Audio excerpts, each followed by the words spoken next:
Desperate and alone, she traded her dignity for food. Until he gave her hope. HFY Sci-Fi Romance *. No one touched a Kailari priestess, not even her own kind. Touch was sacred, dangerous, controlled. But when Captain Cole Maddox crash landed on Verex-9, bleeding and barely breathing, Priestess Lyra Vel broke every vow she had ever sworn, just to keep him alive. His body was sprawled across the crystal ice like a broken idol, one arm twisted under him. His skin raw and frostbitten, blood seeping into the sacred snow. Lyra had never seen a man like him, tall, broad, rough in every way Kailari males were not.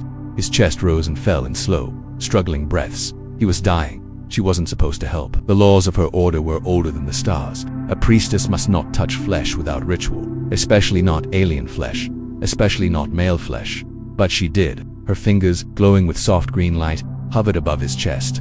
She hesitated. Her heart raced not from fear, but from something hotter, heavier, curiosity, longing, the need to save, and something else she didn't have a word for. Then she touched him. He'd exploded under her palm. His skin was like fire burning with life, strength, something raw and wild. Her glow pulsed brighter than it ever had in meditation. Her breath hitched. Something stirred low in her body, something forbidden. He groaned, shifting under her hand. His eyes opened slowly, confused and unfocused, until they landed on her. She'd expected fear, confusion, maybe anger.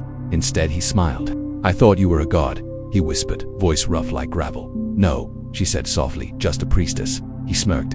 Even half dead, he had confidence that felt like gravity. "Then why do I feel like I died and went to heaven?" Lyra flushed. She wasn't sure why that line made her chest feel tight, or why her legs felt weak.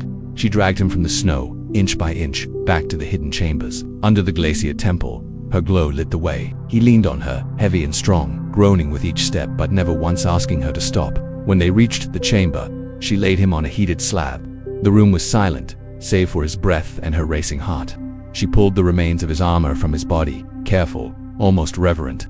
His chest was broad, muscled, marked by years of battles. Faint scars traced across him like old memories. She had never seen a male body so big, so open. Kailari males were slender, quiet, gentle. This man, he was none of those things. She couldn't look away as she healed him, pressing her glowing palms to his chest, his arms, his side. He watched her, not like a priestess, like a woman. "You're warm," he murmured. "I'm not supposed to be," she said, too quickly. "Guess I bring out the worst in you." She blinked. "Was that teasing? You shouldn't joke," she said, pulling her hand away. "Too late," he smiled. "You already touched me." She stood quickly, flustered. She had trained for years to control her mind, her body, her emotions. But he looked at her like he saw past all that, like he felt what was happening between them. She didn't have a word for it, but he did. "Lust," he said, like he could read her thoughts. "Lust," he nodded. "Humans get it bad. Starts with the eyes, then the hands, then stopped." Eyes flicking over her glowing skin. Her chest rose and fell a little faster. "Then what?" she asked, voiced barely above a whisper. He leaned forward, his lips curling. "Then you make someone see stars." Her glow flared, uncontrollably, like a second heartbeat pulsing under her skin. "Kailari don't do that," she said. He raised an eyebrow.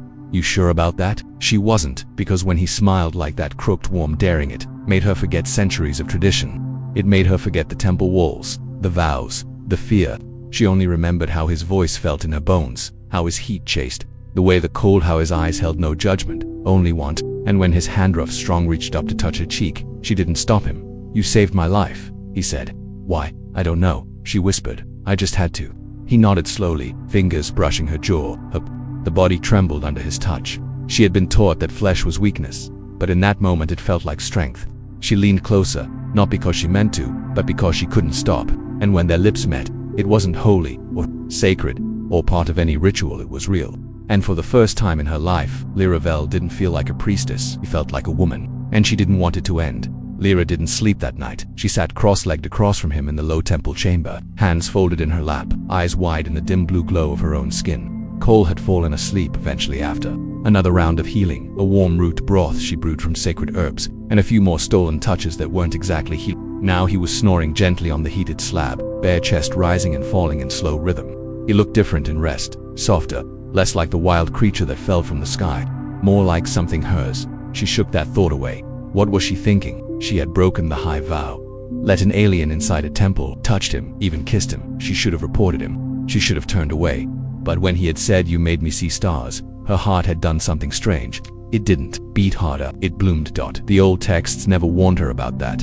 In Kailari culture, intimacy was arranged, ritualized 1 week a year during spring rains. Scented oils, runes, no passion, no chaos. Certainly no kissing, and definitely not whatever it was Cole did with his mouth that made her toes curl inside her robes. She stood and walked quietly across the stone floor, bare feet silent.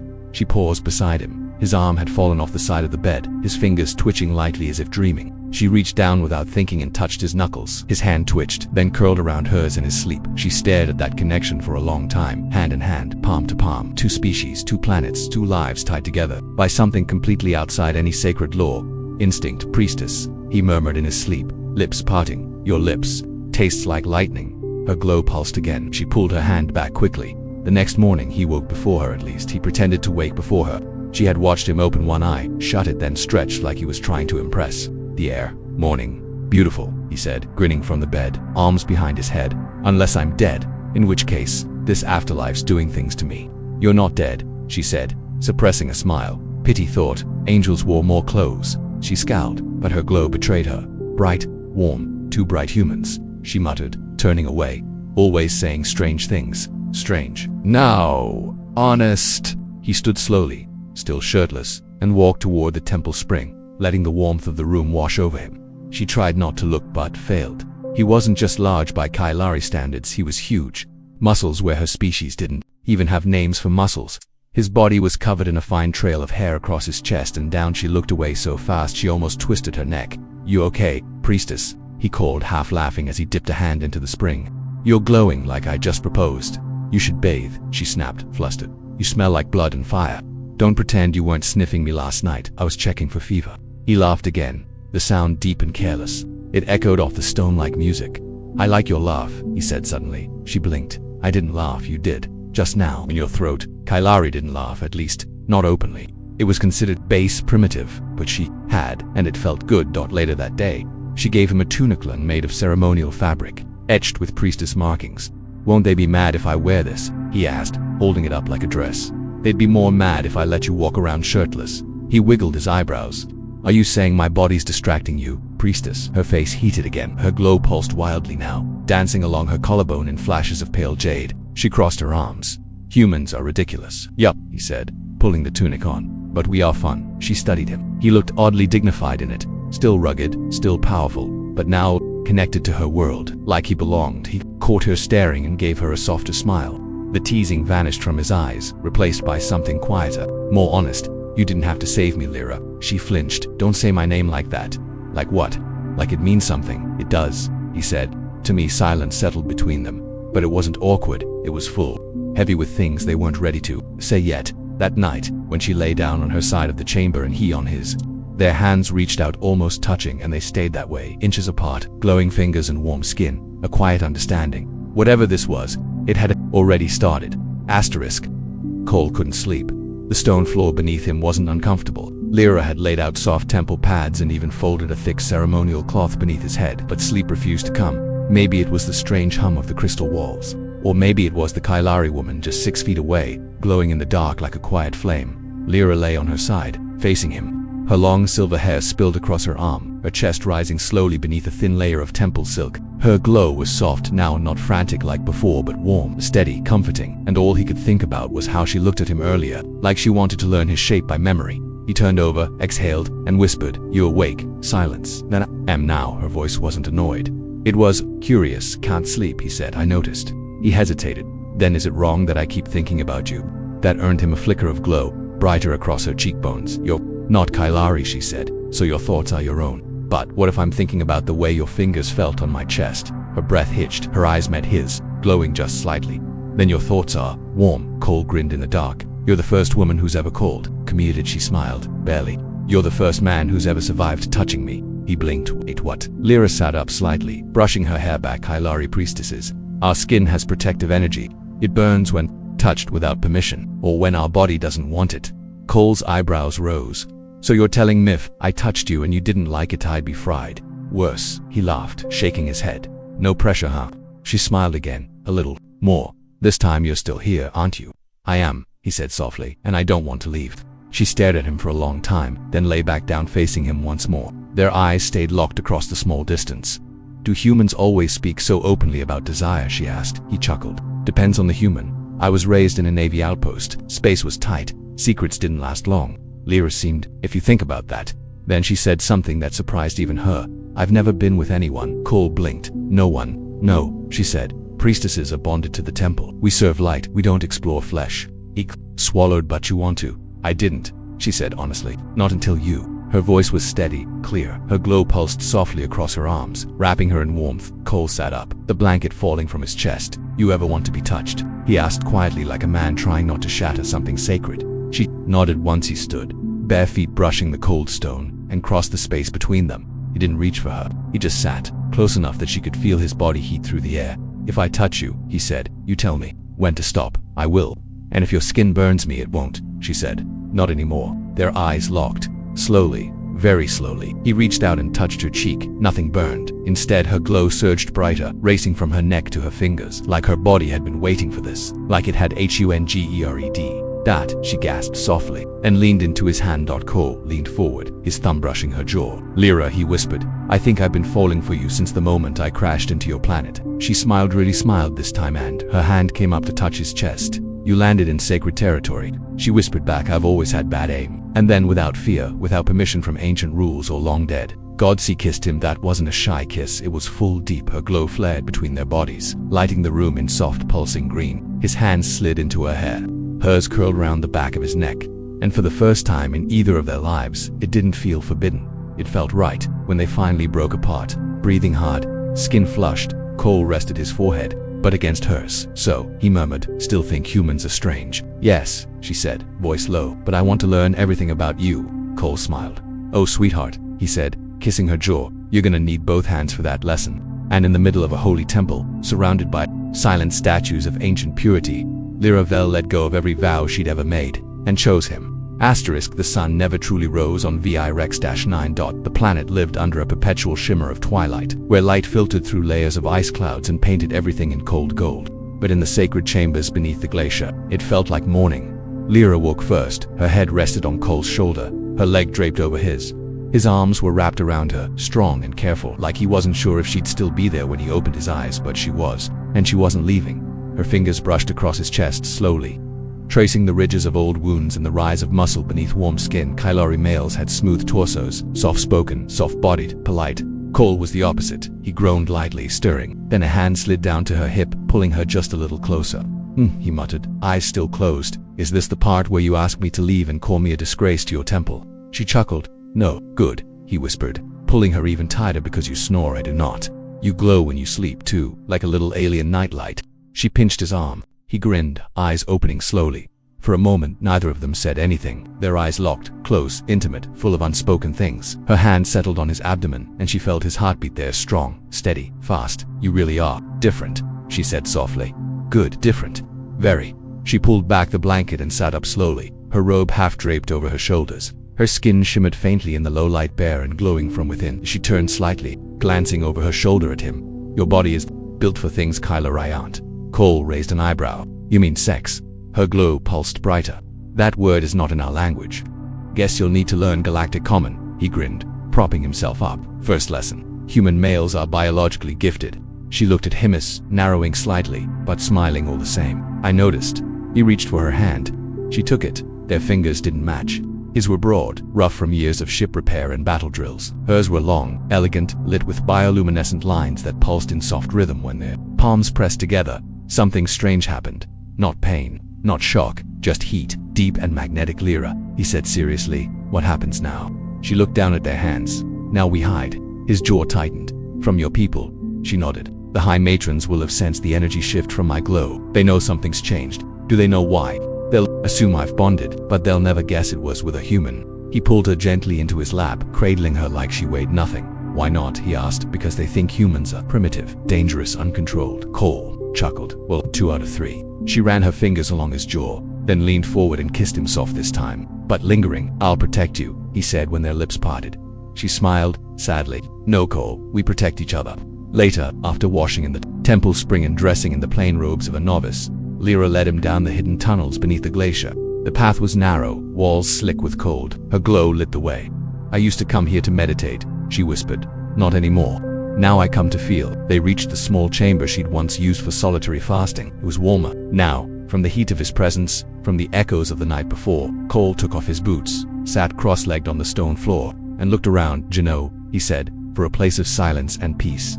This is probably the loudest memory I'll have for the rest of my life. She laughed gently. You're loud everywhere, human, especially in bed. Her glow spiked like a beacon. Cole, I'm just saying those sacred walls are never gonna forget what we did last night. She threw a piece of dried fruit at him. He caught it in his mouth and winked. But then her expression shifted, serious, uncertain. There's something else, she said. He sat up straighter. The bonding we did, it's not just physical. In Kailari priestesses, the act of sharing flesh awakens something deeper. He blinked, like emotionally. She hesitated. Biologically, he paused. Wait, are you saying there's a chance I'm fertile? Cole stared. But we're not even the same species. She met his eyes. Kailari adapt rapidly, especially through spiritual touch. I wasn't supposed to be compatible with anyone, but you. She touched her chest, above her heart. You changed something. He stood, crossed to her, took her face in both hands. Would that scare you? He asked. I don't know, she admitted. I've only just started living. He kissed her again, slow this time, with care, with heat. If we made something together, he whispered, it wouldn't be a mistake. It'd be a miracle, she breathed. They didn't speak after that. Not for a while, but they held each other, skin to skin, heat to heat. And in the soft dark of the glacier's heart, a Kailari priestess and a human soldier made love again, not as fugitives, not as symbols, but as two souls wrapped around something new, something growing, something the stars themselves would one day envy. Asterisk. The summons came in silence. A silver sigil appeared on the chamber wall, projected by the sacred network of the matron circle. No sound, no alarm, just a glowing symbol etched in light, pulsing slowly with authority. Lyra stared at it for a long time. Cole sat behind her on the floor, shirtless again, wrapping a salvaged heating cloth around her shoulders. When he saw her stiffen, his hands paused. That's not good, is it? She didn't answer. Lyra. They know, she said quietly. They're calling me to stand before the council. Cole's jaw clenched. You said they couldn't track us in these chambers. They didn't track me, she whispered. They felt me. Her glow had been brighter lately, stronger.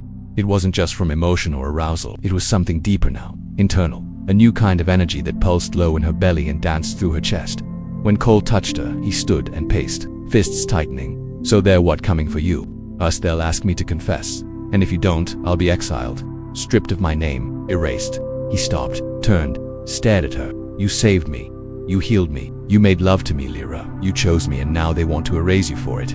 Her eyes met his. That's how it works. Not anymore. He grabbed the weapon case from the corner, just a small plasma cutter and an old sidearm. Kailari temples didn't use weapons, but Cole always kept something hidden. He was human. Planning for danger was second nature. Cole, wait, we're not playing by their rules now. We make our own. You can't fight them, she said, standing. They're not soldiers, they're beliefs. He crossed to her, cupped her cheek gently. I'm not afraid of their beliefs. I'm afraid of losing you. She leaned into his hand. Her glow lit his fingers like starlight. They'll hunt me, she whispered. Then we run. Her eyes searched his. Would you really give up your life for me? He smiled, soft and full of warmth. Sweetheart, I gave it up the second I touched you.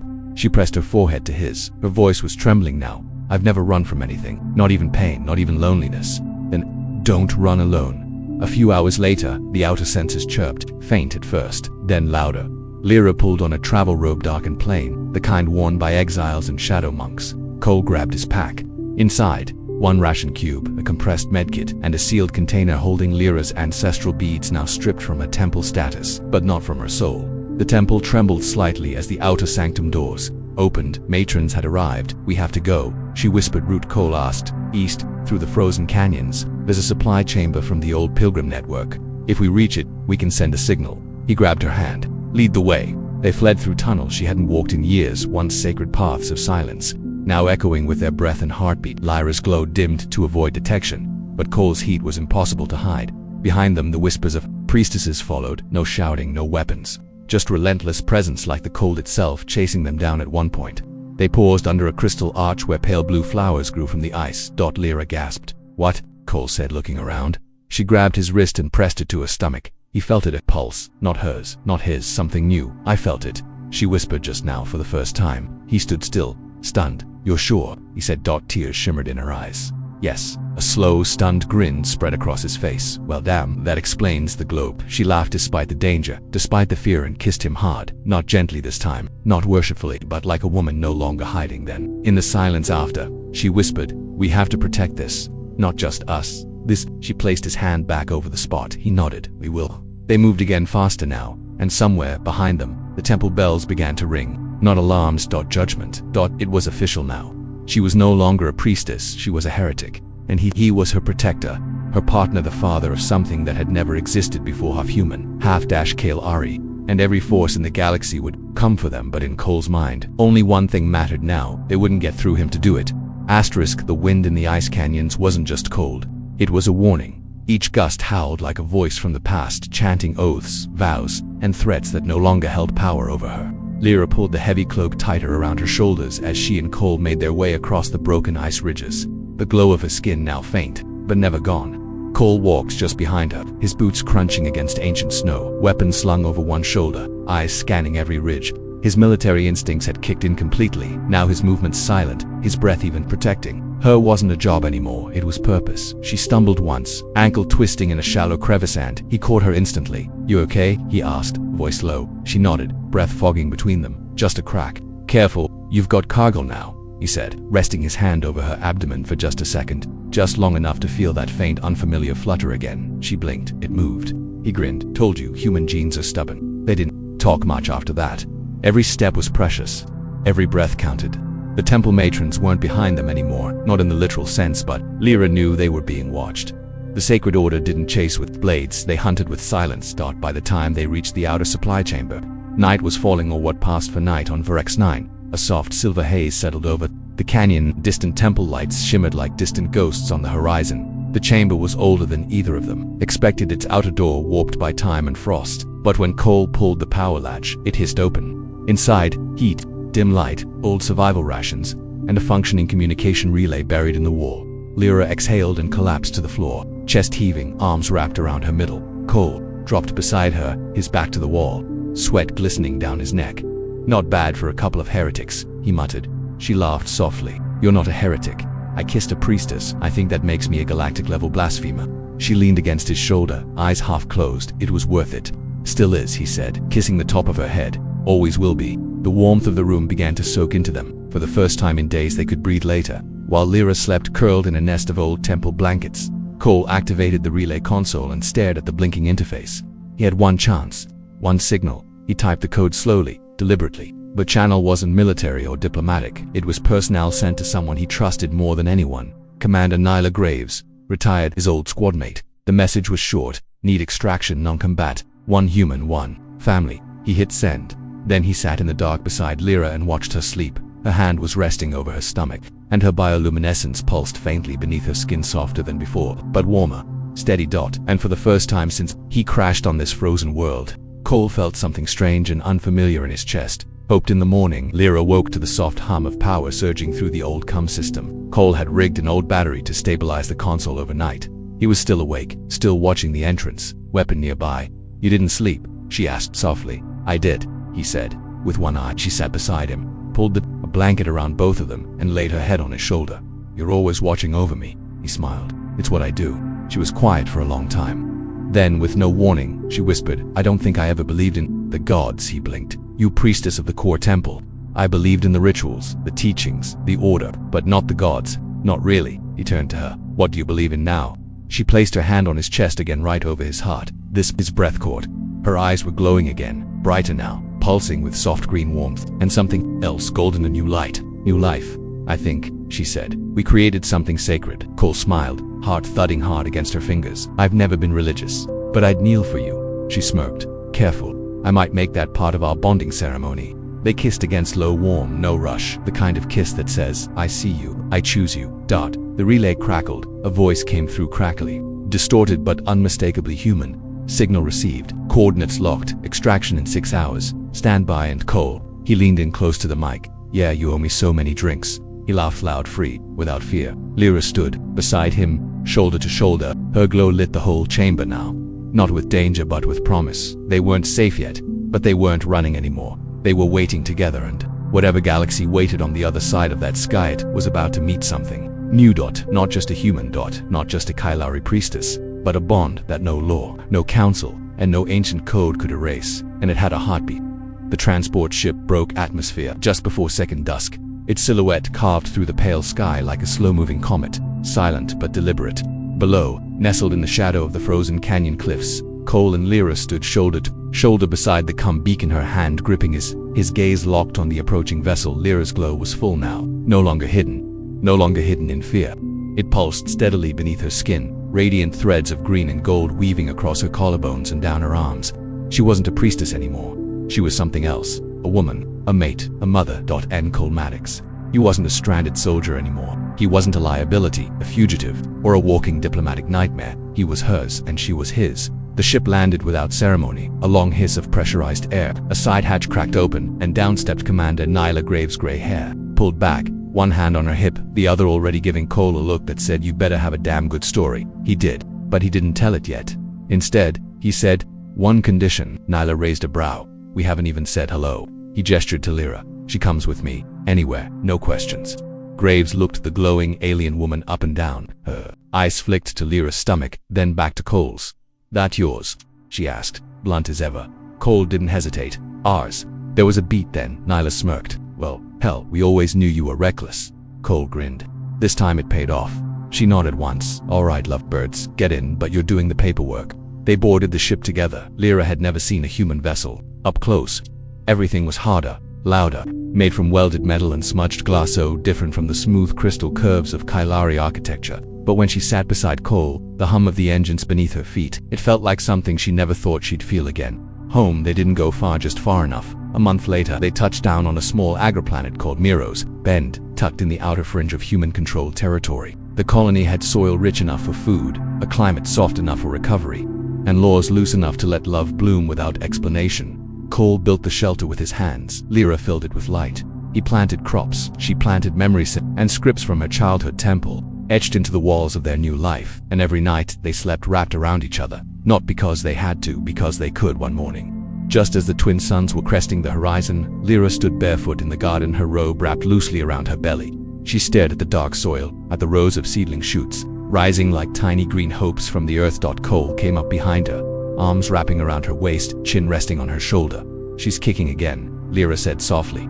"Think she'll glow?" he asked. "She already does," Lyra whispered, placing his hand on her stomach. He felt it, a flutter, then a strong little pulse. "Kailari don't usually carry this long," she said, "but she's stubborn like you." Cole laughed quietly. "God help us if she gets your temper and my sarcasm. She'll rule a planet by 12. He turned her toward him and pressed his lips to her forehead. "Or start a war just to kiss someone she shouldn't." She smiled against his chest. They stayed like that for a while, just holding each other in the quiet morning air. The fields rustled softly, the wind carrying the scent of new growth. Distant rivers and clean skies. No alarms, no pursuit, no judgment. Just the weight of love earned through fire and ice. Months passed, then years. Their daughter Ariel was born under a double moon, glowing faintly with soft light from the moment she opened her eyes. She had Lyra's grace, Cole's grin, and something new in her. Too, something wild, something human, something more. They raised her with both languages, both histories, both truths. And when Ariel asked, years later, "Mama, what's a priestess?" Lyra knelt in the dirt, pressed a glowing hand to her child's cheek, and said, "It means I used to serve something sacred, and now." She smiled, looking toward Cole as he waved from the field. "I live beside it."